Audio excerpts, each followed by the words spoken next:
తెలుసుకున్న ఆదాము హవ్వల నుండి వస్తున్నటువంటి మానవ జాతి అంతటికి మంచి తెలిసిపోయింది, చెడు కూడా తెలిసిపోయింది.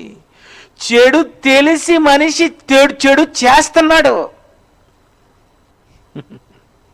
చెడు తెలిసి చెడు చేస్తున్నాడు. చెడు తెలుసుకోవచ్చు, చెడు చెయ్యకుండా ఉండొచ్చు. పాపం తెలుసుకోవచ్చు, పాపం చెయ్యకూడదు. నేరం ఎలాంటిదో తెలుసుకోవచ్చు, నేరం చేయకూడదు.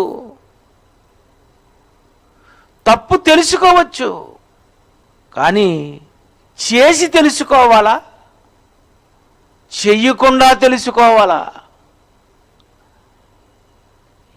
ఆదాము హవ్వలలోనికి వచ్చినటువంటి మంచి చెడు వారిలో నుండి పుట్టుకొస్తున్నటువంటి ప్రతి మానవ జాతికి తెలిసిపోయింది మంచి చెడు.